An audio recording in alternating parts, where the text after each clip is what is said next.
ஓம் விக்னேஸ்வரா போற்றி, ஓம் நவக்கரன் அருளை போற்றி. மிதுன ராசி நேயர்களுக்கு வணக்கம். மிதுன ராசிக்கு கடந்த 2 வருஷமாக பட்ட கஷ்டமெல்லாம் தீருது. ராசியில் குரு இருந்தார், அதுக்கு முன்னாடி 12ஆம் இடத்துல குரு இருந்தார். ஸோ 2 வருஷமாக பாடாப்படுத்தி எடுத்துட்டார்.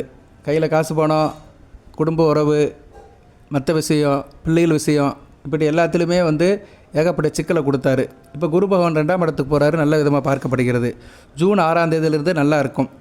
யானை வரும் பின்னே, மணி ஓசை வரும் முன்னே, அப்படி சொல்கிற மாதிரி உங்கள் ராசிக்கு ஆகாத கிரகம் செவ்வாயும் 11ஆம் இடத்துல இருக்கிறாரு. நல்ல விசேஷம்தான். 10ஆம் இடத்துலேருந்து 11ஆம் இடம் வந்திருக்கிறாரு. ஜூன் 21 வரைக்கும் அவர் உங்கள் ராசிக்கு 11ஆம் இடத்துல இருப்பார். நல்ல விதமாக பார்க்கப்படுகிறது. கடந்த 2 வருஷமாக பட்ட கஷ்டமெல்லாம் பாதியாக குறையும். நல்ல விதமாக இருக்குது. செவ்வாய் இப்போ ஸ்தான பலம் பெற்று மூலத்திரிவோணம் ஆட்சி பெற்று மேசத்தில் இருக்கிறது ருச்ச யோகம். அப்படிமோ ருச்ச யோகங்கிறது ஒரு மகா புருஷ யோகத்தில் முக்கியமான யோகம். சரியா? 5 மகா புருஷ யோகத்தில் பஞ்சமா புருஷ யோகத்தில் முக்கியமான யோகம் ருஷயோகம். இந்த ருஷயோகம் மிதுன ராசிக்கு 11ஆம் இடத்துல லாபஸ்தானத்தில் நடக்க மிகச்சிறப்பாக பார்க்கப்படுகிறது. பொதுவாக ஜோதிட சாஸ்திரப்படி செவ்வாய் பகவான் தளபதின்னு சொல்லலாம். சேனாதிபதி அவர் தான். சரியா? சேனாதிபதியாக இருக்கிற கிரகம் செவ்வாய் தான். அவர் ஒரு மனுஷனுக்கு தைரியம், வீரியம், மன வலிமை, ஆற்றல், விவேகம், உத்வேகம் எல்லாத்தையும் அவர் தான் கொடுப்பார்.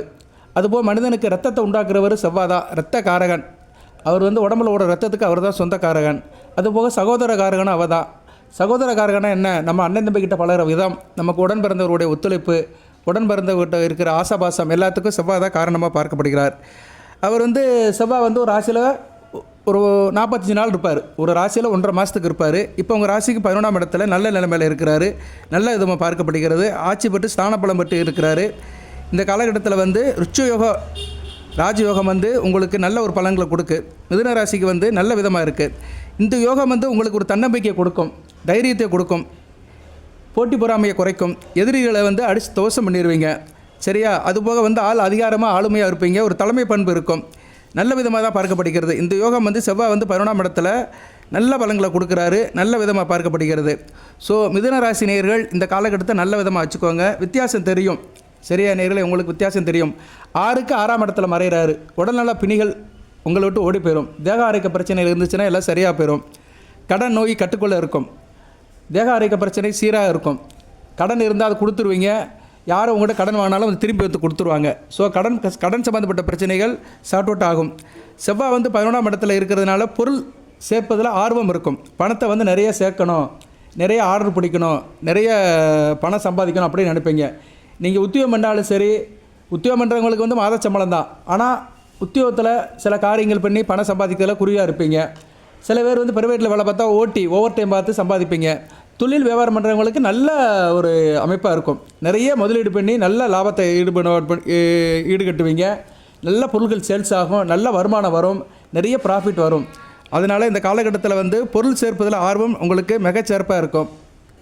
செவ்வாய் பகவான் 11ஆம் வீட்டில் இருக்கிறதுனால உங்களுக்கு வீடு சம்மந்தப்பட்ட விஷயத்தில் லாபம் இருக்கும். இடம், மனை, வீடு சம்மந்தப்பட்ட விஷயங்கள் லாபம் இருக்கும். ஏன்னா செவ்வாய் பூமிகாரகன். இடம் சம்மந்தப்பட்டவங்க, ரியல் எஸ்டேட் பண்ணுறவங்களுக்கு நல்லாயிருக்கும். இடம் வாங்கி போட்டிங்கன்னா வீடு கட்டுறதுக்கு நல்ல ஒரு யோகம் இருக்கும். ராசியில் வேறு சுக்கிரன் இருக்கிறாரு. ஸோ அதனால் இடம் வாங்கி போட்டவர்களுக்கு இப்போதைக்கு வீடு கட்டுறதுக்கு நல்ல யோகம் இருக்கும். விவசாயம் நல்லா இருக்கும். விவசாயம் பலிதமாக இருக்கும். Tea shop, coffee shop, hotel management வச்சுருக்கிறவங்க, கேட்ரிங்கில் இருக்கிறவங்களுக்கு நல்ல ஒரு காலகட்டமாக பார்க்கப்படுகிறது. யூனிஃபார்ம் சர்வீஸில் இருக்கிறவங்க, இராணுவம், போலீஸ், நேவி, மிலிட்ரி, இப்படி நிறைய சொல்லலாம். செக்யூரிட்டி கார்டு, ஹோம் கார்டு, இவங்களுக்கெல்லாம் நல்ல காலகட்டமாக இருக்கும். யூனிஃபார்ம் சர்வீஸில் வேலை பார்க்குறவங்களுக்கு நல்ல பதவி உயர்வு, நல்ல ஒரு கௌரவம் எல்லாமே கிடைக்கும். அதுபோல் ஸ்போர்ட்ஸில் இருக்கிறவங்க, விளையாட்டு வீரர்களுக்கு மிகச்சிறப்பாக இருக்கும். வள்ளி யுத்தம், ஸ்போர்ட்ஸு, மற்ற கலை, ஜிம்முக்கு போகிறவங்களுக்கு நல்லாயிருக்கும். சர்க்கஸ் இருக்கிறவங்களுக்கு நல்லாயிருக்கும். திரைப்படத்துறையில் சண்டை பயிற்சியில் இருக்கிறவங்க, குஸ்தியில் இருக்கிறவங்களுக்கு மிகச்சிறப்பாக இருக்கும். பொதுவாக ஆள் நல்லா ஃபோர்ஸாக இருப்பீங்க, முனைப்பாக இருப்பீங்க. எந்த ஒரு காரியத்தையுமே சிறப்பாக செய்வீங்க. ஸோ லாபஸ்தானம் வலுப்படுது.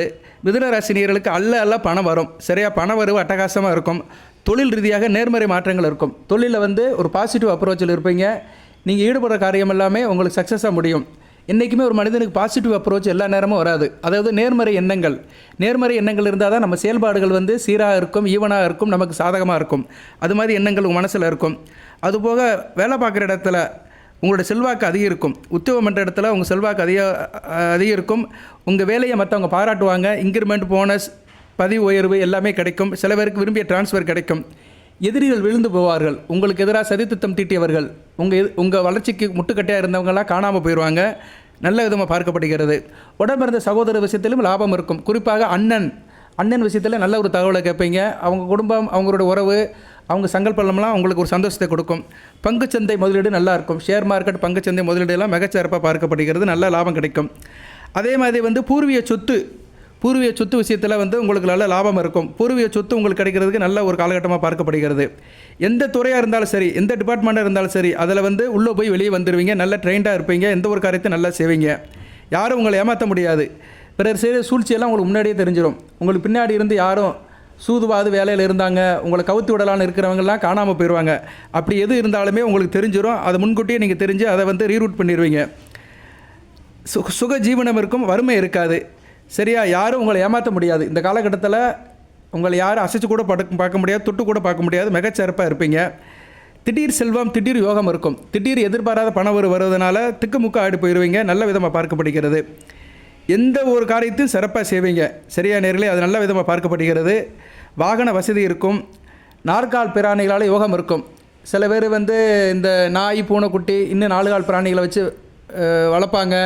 அதை வந்து விற்பனை கூட வச்சுருப்பாங்க. சில பேர், சில சம்மந்தப்பட்டவங்களாம் அந்த விற்பனை இருக்குது. நாய்கள் விற்கிறது, கொடுக்கறது, வாங்குறது, 4 கால் பிராணியை வச்சு சில காரியங்கள் பண்ணுறது அவங்களுக்குலாம் நல்லாயிருக்கும். ஆட்டு பண்ணை வச்சுருக்கவங்களாம் நல்லாயிருக்கும். ஏன்னா அவங்களாம் ஆட்டு பண்ணை வச்சு ஆடை விற்பாங்க.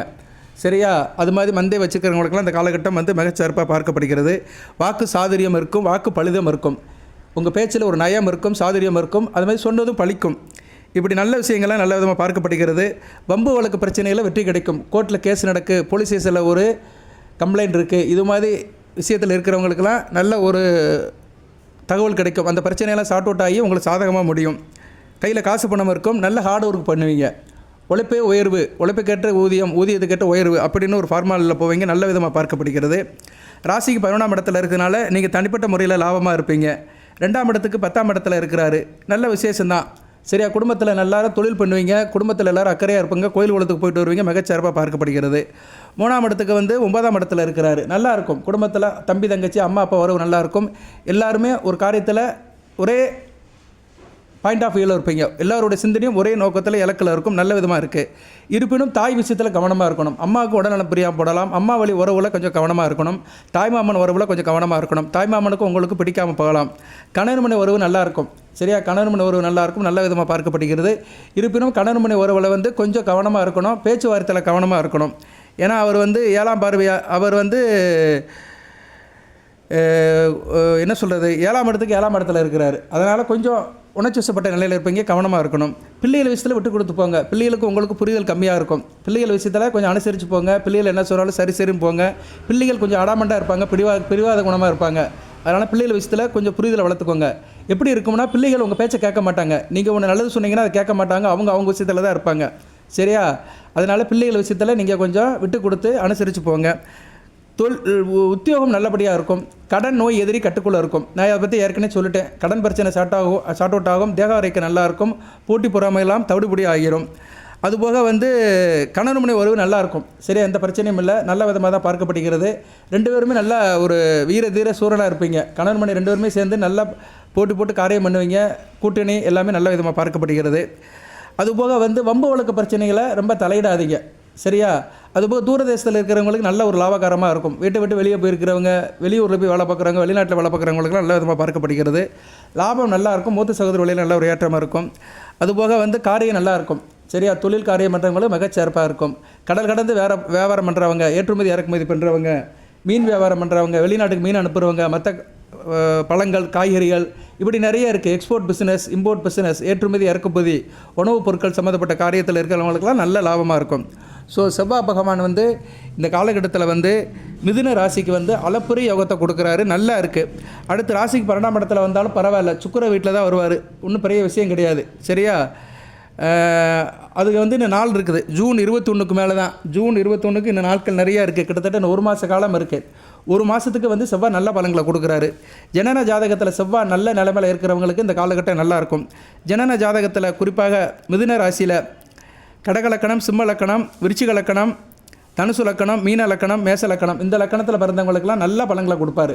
மறுபடியும் சொல்கிறேன், மிதுன ராசியில் கடகலக்கணம், சிம்ம லக்கணம், விருச்சிக லக்கணம், தனுசு லக்கணம், மீன லக்கணத்தில் பிறந்தவங்களுக்கெல்லாம் நல்ல பலன்களை கொடுப்பாரு. மகர ராசியில் பிறந்தவங்களுக்கு நல்ல பலன்களை கொடுப்பார். மகர ராசிக்கும் நல்ல பலன்களை கொடுப்பார். கும்ப ராசியில் கும்ப லக்கணத்தில் பிறந்தவங்களுக்கு மத்தியமான பலனை கொடுப்பார். மகர லக்கணத்தில் பிறந்தவங்களுக்கு நல்ல பலன்களை கொடுப்பார். அதே மாதிரி சில லக்கணத்தில் பிறந்தவங்களுக்கு நல்ல பலன்களை கொடுக்கப்பட்டார். மிதுன ராசியில் மிதுன லக்கணம், கன்னியா லக்கணம், ரிஷப லக்கணம், துலா லக்கணம், சரியா? இந்த 4 லக்கணத்தில் பிறந்தவங்க மிதுன லக்கணம், கன்னியா லக்கணம், ரிஷப லக்கணம், துலா லக்கணம், இந்த 4 லக்கணத்தில் பிறந்தவங்களுக்கு செவ்வாய் மாரக கேந்திராதிபதியாக வருவார்.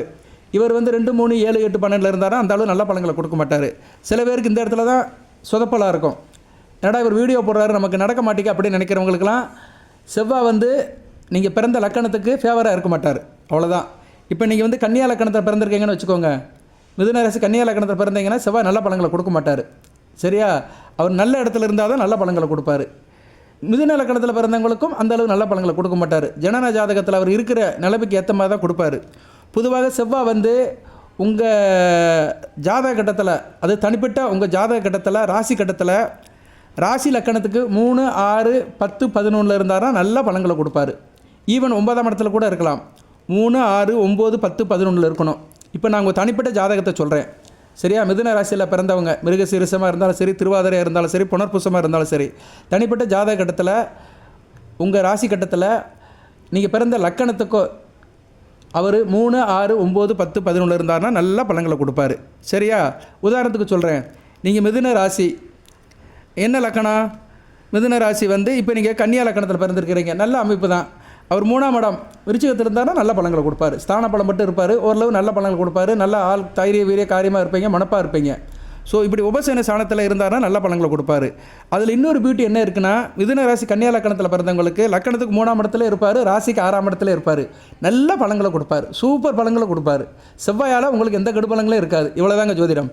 மிதுன ராசி கன்னியா லக்கணம் விருச்சிகத்தில் ஸ்தான பலம் பெற்று ஆட்சி பெற்று இருந்தார்னா ராசிக்கு நல்ல பலன்களை கொடுப்பாரு, லக்கணத்துக்கு நல்ல பலன்களை கொடுப்பாரு. இவங்களுக்கெல்லாம் இப்போ நடக்கிற இந்த செவ்வாய் பயிற்சி சூப்பராக இருக்கும். இவ்வளோ தான்.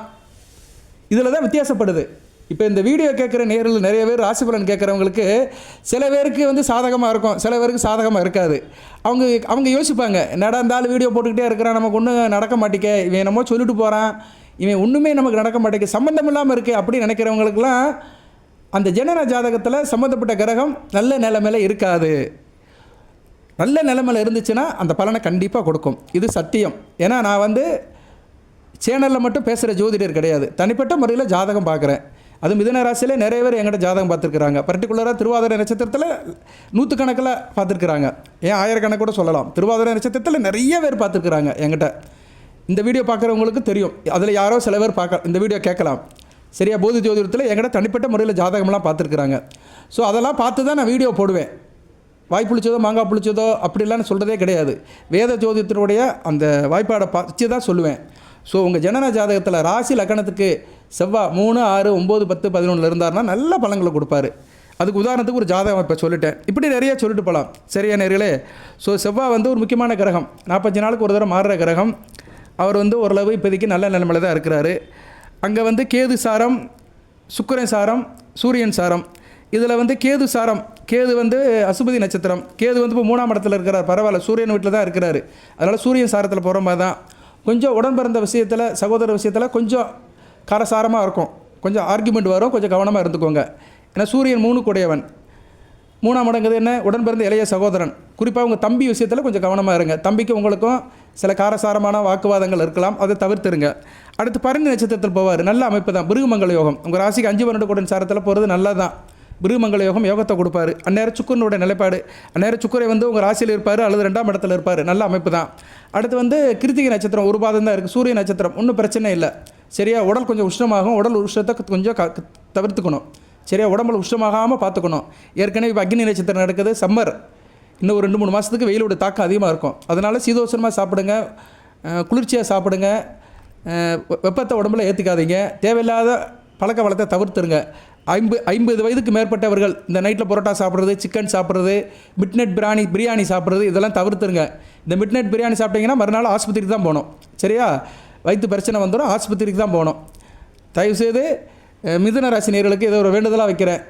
குறிப்பாக இன்றைக்கெல்லாம் உள்ள அமைப்பு, சாப்பாடு அமைப்பு பார்த்தா 40 வயசுக்கு மேலேயே மனுஷனுக்கு வாழ்ட்டி போயிடுது, குடல் பிரச்சனை வந்துடுது. 40 வயசுக்கு மேலேயே ஜெரிமான பிரச்சனை வந்துடுது. 40 வயசு வரைக்கும் எதையும் சாப்பிட்டுக்கலாம். 40 வயசு தாண்டிட்டுன்னு வச்சுக்கோங்களேன், ஆணாக இருந்தாலும் பெண்ணாக இருந்தாலுமே கொஞ்சம் சாப்பாடு விஷயத்தில் கவனமாக இருக்கணும். சரியா நேர்களே? பார்த்துக்கோங்க. எது பிரச்சனை இருந்துச்சுன்னா கமெண்ட் பாக்ஸில் கேளுங்க. சரியா? கண்டிப்பாக நான் அதுக்கு பரிகார வழிபாடு சொல்லுவேன். நிறைய நேரம் சொல்லிகிட்டு இருக்கிறேன், உங்களுக்கும் சொல்லுவேன். அது நம்ம வீடியோ போடுறவங்களுக்கே தெரியும் ரெஸ்பான்ஸ் எப்படி பண்ணுவேன்னு. ஓகே நேர்களே, நீங்கள் நல்லா இருக்கணும். சரியா? நல்லா இருப்பீங்க. குரு பயிற்சியும் நல்லா இருக்குது. சனி பகவானும் 10ஆம் இடத்துல இருக்கிறாரு. ரேவதி நட்சத்திரம் எடுத்திருக்கிறாரு. நல்ல அமைப்பு. மே 14ஆம் தேதியிலிருந்து உங்கள் ராசிநாத நட்சத்திரம் எடுத்திருக்கிறாரு. பரவாயில்ல. ராசிக்கு 8 9 குடைவன் 1 4 குடன் சாரை எடுத்துக்கு நல்லா தான். இதுக்கு வேணால் தனியாக வீடியோ போடுறேன். ஸோ சனி பகவானும் நல்ல நிலைமையில் தான் இருக்கிறாரு. செவ்வாயும் நல்ல நிலைமையில் தான் இருக்கிறாரு. ராகுவும் குரு பார்வையில் தான் இருக்கிறாரு. ஸோ இப்போதைக்கு மிதுன ராசிக்கு பிரச்சனை இல்லாமல் இருக்குது. உங்கள் ஜனன ஜாதகம் நல்லா இருந்துச்சுன்னா இப்போதைக்கு பிரச்சனை இல்லாமல் இருக்கும். ஜனன ஜாதகத்தில் தசாபுத்தி சரியில்லைன்னா கொஞ்சம் பலன்கள் குறையும். அதனை இல்லைன்னு சொல்ல மாட்டேன். ஃபஸ்ட்டு உங்கள் ஜனன ஜாதக தசாபுத்தி லக்கண ரீதியாக தசாபுத்தி நல்லா இருந்துச்சுன்னா இந்த கோச்சார பலன்கள் அப்படியே கை கொடுக்கும். இப்போ செவ்வாய் நல்லா இருந்தாருன்னா உங்களுக்கு 2 விஷயம் கரெக்டாக இருக்குங்க. அண்ணன் தம்பி உறவு நல்லா இருக்கும். நீங்கள் தனிப்பட்ட முறையில் ஆள் சுறுசுறுப்பாக இருப்பீங்க, ஃபோர்ஸாக இருப்பீங்க, கொஞ்சம் தைரியமாக இருப்பீங்க. அதாவது காய்ச்சி அடித்தாலும் எந்திரிச்சு நடப்பீங்க. அந்த எந்த ஒரு பிரச்சனையும் உங்களை தாக்காது. அதை தாங்குகிற சக்தியை செவ்வாய் கொடுப்பாரு. செவ்வாய்னால என்ன சக்தி தானே, முருகப்பெருமானோட அம்சம் தானே, சக்தி வடிவேலன் தானே. அந்த சக்தியுடைய அந்த வேலை கையில் வச்சுருக்கிற முருகப்பெருமான் தான். அந்த வேலை கொடுத்து யார் சக்தி தான் கொடுத்தா அவளுக்கு, முருகப்பெருமானுக்கு அன்னை ஆதிபராசக்தி தான் அந்த வேலை கொடுத்தா. அதை பிடிச்சிருக்கிற சக்தி உடையவன் முருகப்பெருமான் தான். ஸோ அந்த முருகப்பெருமானுடைய அம்சமாக தான் செவ்வாய் பகவான் பார்க்கப்படுகிறார், அங்கார பகவான். அதனால் ஆள் சக்தியாக இருப்பீங்க, எனர்ஜெட்டிக்காக இருப்பீங்க. எந்த ஒரு விஷயமும் உங்களை சாச்சிடாது. நல்ல விதமாக தான் பார்க்கப்படுகிறது. நானும் நிறையா சொல்லிட்டு போவேன். நிறையா சொல்லிட்டு போனால் வீடியோவில் எடுத்து கூடிரும். நிறைய பேர் சொல்கிறாங்க வளவலன்னு பேசுகிறீங்க சார், சுருக்கமாக பேசுங்க அப்படிங்கிறாங்க. அவங்களுக்காகவே நான் வீடியோ குறைச்சிக்கிறேன், பேச்சையும் குறைச்சிக்கிறேன். நல்லா பேசுவேன், நிறைய சொல்லலாம். சரியா நேர்களே?